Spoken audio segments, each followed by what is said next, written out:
আজকের আলোচনায় স্বাগতম। আমরা আজ কিছু বেশ গভীর ধর্মতাত্ত্বিক লেখার গভীরে ডুব দেব। হ্যাঁ, একদম।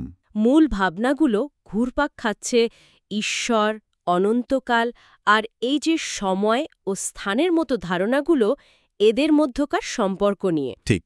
এই উৎসগুলো আসলে ঈশ্বরের প্রকৃতি আর সৃষ্টির সাথে তার যে সম্পর্ক তা নিয়ে একটা খুব নির্দিষ্ট দৃষ্টিকোণ তুলে ধরে। মানে ফোকাসটা হলো ঈশ্বর কিভাবে সময় আর স্থানের সব সীমাবদ্ধতার ঊর্ধ্বে থেকেও সৃষ্টির ভেতরে তার নিজের পরিকল্পনা প্রকাশ করেন। চলুন তাহলে শুরু করা যাক একটা বেশ চমকপ্রদ ধারণা দিয়ে। এই লেখাগুলো বলছে ঈশ্বরের কাছে নাকি অতীত, বর্তমান আর ভবিষ্যৎ সব একসাথেই চোখের সামনে। হ্যাঁ, এটাই একটা মূল পয়েন্ট। তিনি নাকি সময়ের বাঁধনে একদমই বাধা নন, আর তার চেয়েও অদ্ভুত ব্যাপার হলো যা এখনো অস্তিত্বে আসেনি, অনস্তিত্ব যাকে বলে, সেটাও নাকি ঈশ্বরের মধ্যে সব সময়ই বর্তমান থাকে। ব্যাপারটা একটু গোলমেলে লাগছে, তাই না? প্রথমবার শুনলে একটু গোলমেলে লাগতেই পারে। তো বারবারই বলা হচ্ছে অনন্তকাল ঈশ্বরের মধ্যে অসীম। হ্যাঁ। আবার তিনি শুরু এবং শেষ, আলফা ও ওমেগা, যেমনটা আমরা কিছু ধর্মগ্রন্থে পাই। ঠিক। গীতসংহিতা যেমন বলছে, পর্বতমালা সৃষ্টির আগে থেকেই, অনন্তকাল থেকে অনন্তকাল আপনি ঈশ্বর। এর মানে কি খুব সহজভাবে এটাই যে ঈশ্বর সময় আর স্থানের সব হিসেব নিকেশের পুরোপুরি বাইরে? হ্যাঁ, ঠিক ধরেছেন।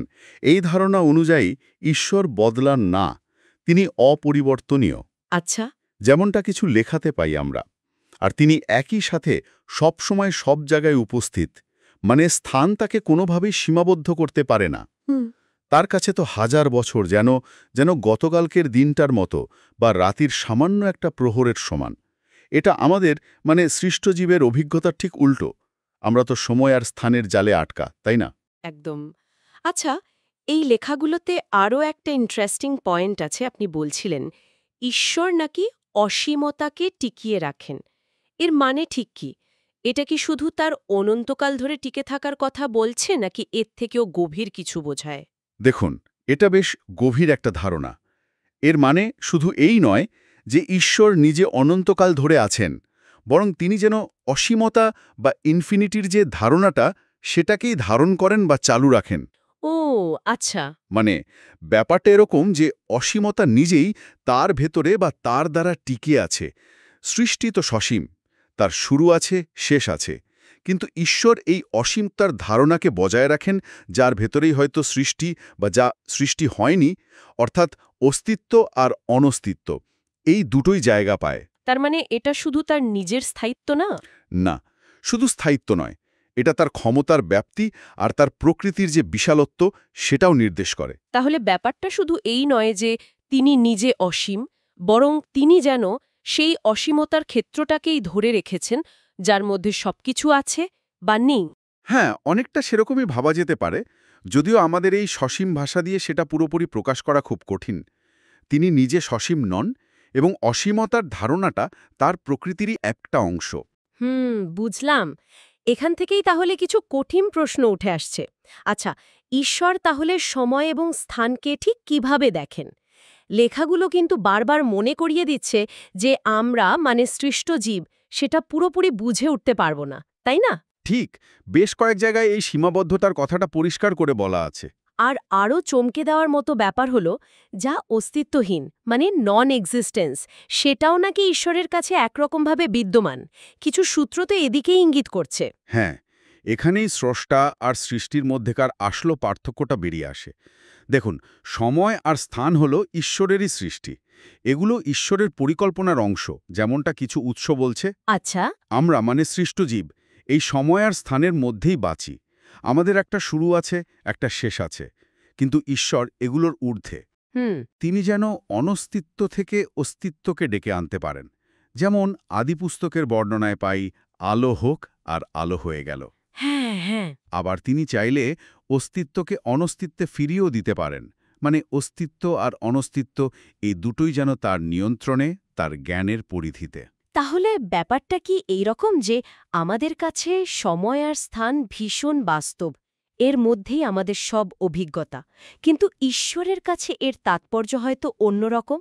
ওই যে একটা সূত্রে গীত সংহিতার উদাহরণ দিয়ে বলা হচ্ছে, এটা কি অনেকটা ঘুম ভাঙার পর স্বপ্নের মতো মিলিয়ে যায়?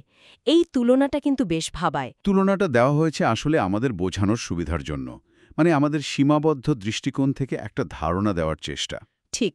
আমরা যেমন ঘুমন্ত অবস্থায় স্বপ্নকে সত্যি মনে করি, কিন্তু জেগে উঠে বুঝি সেটা ছিল ক্ষণস্থায়ী অন্য এক ধরনের বাস্তবতা, তেমনি হয়তো সময় ও স্থান ঈশ্বরের যে অনন্ত বাস্তবতা তার তুলনায় অন্যরকম।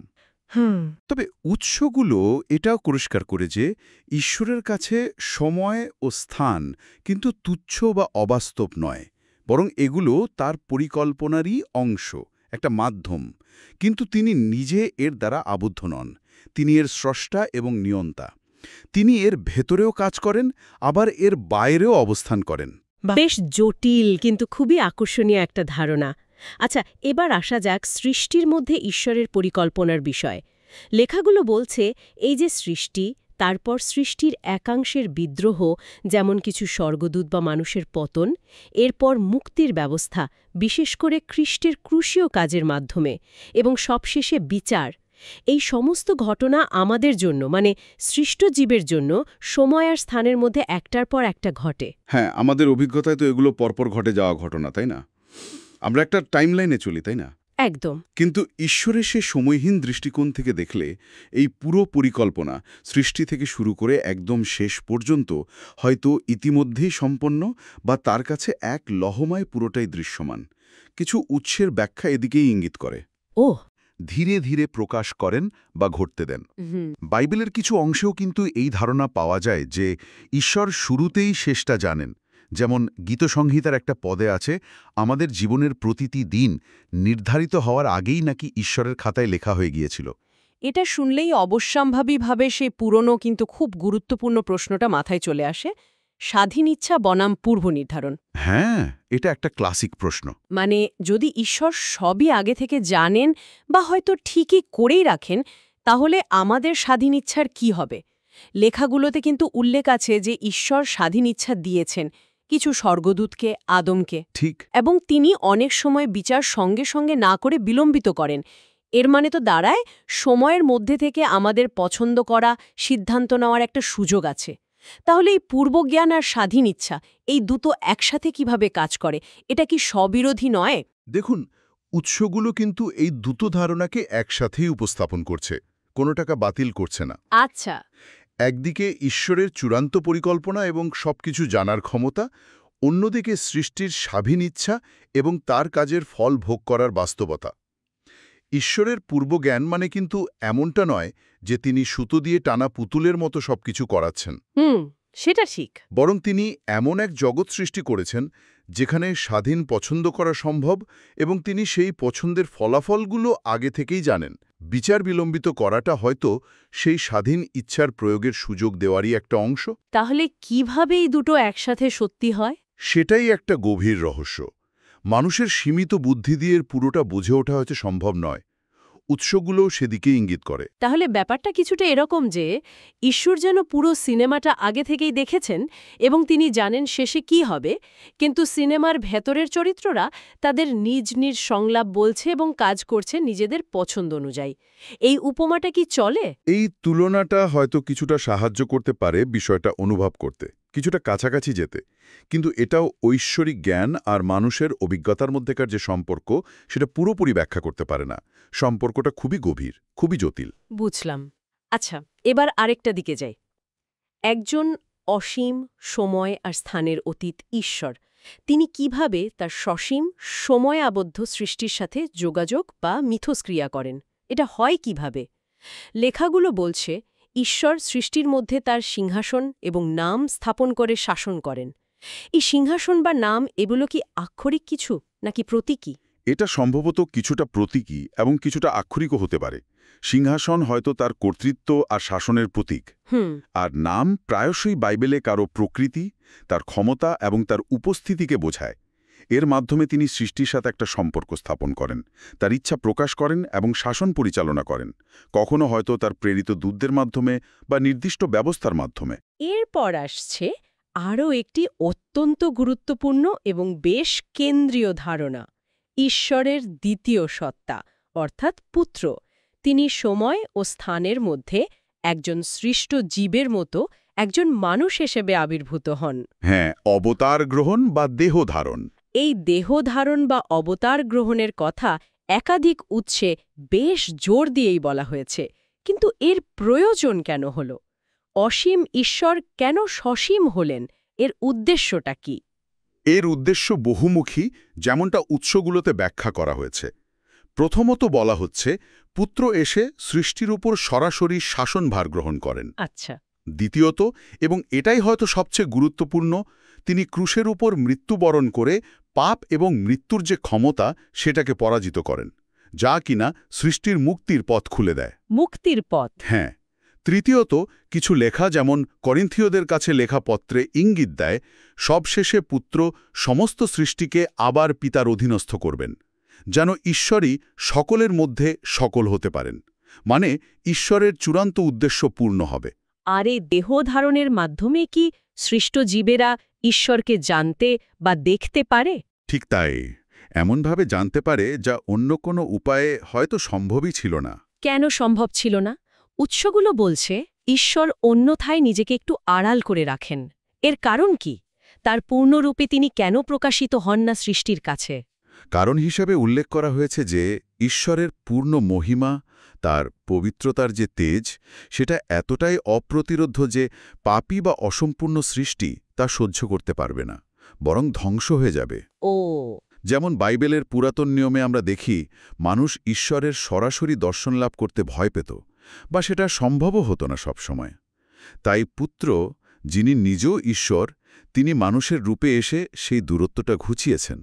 তিনি হলেন ঈশ্বরের সেই রূপ যা মানুষ ধারণ করতে পারে, জানতে পারে, যার সাথে সম্পর্ক স্থাপন করতে পারে। খুব গুরুত্বপূর্ণ পয়েন্ট। এছাড়াও পুত্রের কাজের পর বিশ্বাসীদের জীবনে পবিত্র আত্মার আগমনের কথাও বলা হয়েছে। তিনি ঈশ্বরের উপস্থিতি এবং শক্তি সৃষ্টির মধ্যে ভিন্ন এক উপায়ে কার্যকর রাখেন, মানুষকে ঈশ্বরের পথে পরিচালনা করেন। এই পুরো আলোচনা জুড়েই একটা বিষয় কিন্তু বারবার ফিরে আসছে, সেটা হলো সৃষ্ট জীবের উপলব্ধির সীমাবদ্ধতা, তাই না? একদম। লেখাগুলো নিয়মিত মনে করিয়ে দিচ্ছে যে আমরা যারা সময় আর স্থানে বাঁধা, তারা ঈশ্বরের অনন্ত অসীম প্রকৃতি বা তার দৃষ্টিকোণ পুরোপুরি ধারণ করতে পারি না। একটা উৎসে খুব চমৎকার একটা উপমা ব্যবহার করা হয়েছে, যেমন একটা কীট বা পোকা, সে কিছুতেই বুঝতে পারে না মানুষ কি ভাবছে বা কি করছে। হ্যাঁ, উপমাটা খুব লাকসই। তেমনি আমরাও ঈশ্বরের বিষয় পুরোপুরি জানতে পারি না। একদম ঠিক। এই উৎসগুলো জোর দিয়েই বলছে যে ঈশ্বর সম্পর্কে আমরা ততটুকুই জানতে পারি যতটুকু তিনি নিজে সৃষ্টির মাধ্যমে, বিশেষ করে তার প্রকাশিত বাক্যের মাধ্যমে, মানে শাস্ত্রের মাধ্যমে আমাদের জানাতে চেয়েছেন। সময় বা স্থানের সাথে ঈশ্বরের আসল সম্পর্কটা ঠিক কী, অথবা অস্তিত্ব আর অনস্তিত্ব তার কাছে ঠিক কেমন দেখায়, এই প্রশ্নগুলোর চূড়ান্ত উত্তর আমাদের কাছে মানে রহস্যই থেকে যায়। আমরা কেবল তার প্রকাশিত জ্ঞানের উপর নির্ভর করতে পারি। আজকের এই গভীর আলোচনা থেকে আমরা কি কি মূল বিষয় পেলাম সেটা যদি একটু গুছিয়ে বলার চেষ্টা করি। প্রথমত, ঈশ্বরের প্রকৃতি হল সময়হীন এবং অসীম, যা কিনা সৃষ্টির সময় আবদ্ধ অস্তিত্ব থেকে মৌলিকভাবে আলাদা। তিনি অপরিবর্তনীয় এবং সর্বত্র বিরাজমান, সময়ের ঊর্ধ্বে। ঠিক। দ্বিতীয়ত, সময় এবং স্থানকে দেখা যেতে পারে ঈশ্বরের তৈরি করা এক কাঠামো বা মঞ্চ হিসাবে, যার মধ্যে তার পরিকল্পনা ধীরে ধীরে প্রকাশিত হয়।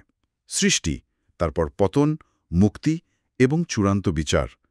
যদিও ঈশ্বরের দৃষ্টিকোণ থেকে এই পুরো পরিকল্পনা হয়তো এক মুহূর্তের ব্যাপার বা ইতিমধ্যেই সম্পন্ন। ঠিক। তৃতীয়ত, ঈশ্বরের পুত্র রূপে দেহ ধারণ বা অবতার গ্রহণ হল সেই আশ্চর্য উপায় যার মাধ্যমে অসীম ঈশ্বর এবং সসীম সৃষ্টির মধ্যেকার যে অসীম দূরত্ব সেটা ঘুচেছে। পুত্র এসে ঈশ্বরকে প্রকাশ করেছেন, মুক্তির পথ তৈরি করেছেন এবং সৃষ্টির সাথে ঈশ্বরের সম্পর্ককে নতুন এক মাত্রা দিয়েছেন। এবং চতুর্থত, আমাদের এটা মেনে নিতেই হবে যে এই সব কিছু বোঝার ক্ষেত্রে মানুষের জ্ঞানের একটা সীমা আছে। ঈশ্বর সম্পর্কিত অনেক ধারণাই আমাদের যুক্তির বা কল্পনার অতীত, যা আসলে তার মহত্ব এবং আমাদের সীমাবদ্ধতাকেই তুলে ধরে। এটা আমাদের বিনয়ী হতে শেখায়। একদম। সবশেষে শ্রোতাদের জন্য একটা চিন্তার খোরাক রেখে যেতে চাই। উৎসগুলো বলছে ঈশ্বর শুধু ভবিষ্যৎ জানেন তাই নয়, তিনি প্রতিটি পছন্দ এবং তার ফলাফলও আগে থেকেই জানেন, যেমনটা গীতসংহিতা বা জিরোমিয়া নবীর লেখার মতো জায়গায় সমর্থন মেলে। ভাবুন তো, যদি সৃষ্টির সম্পূর্ণ সময়রেখা, অতীত, বর্তমান, ভবিষ্যৎ সবই ঈশ্বরের কাছে একই সাথে বর্তমান থাকে, তাহলে সেই সময়রেখার মধ্যে থেকে আমরা যেটাকে স্বাধীন ইচ্ছা বলে অনুভব করি তার আসল প্রকৃতিটা ঠিক কী? ঈশ্বরের সর্বজ্ঞান আর মানুষের স্বাধীন পছন্দের এই আপাত যে বিরোধ, এটা নিয়ে আরও অনেক ভাবনার অবকাশ কিন্তু রয়ে গেছে। অবশ্যই এটা নিয়ে ভাবা যেতে পারে।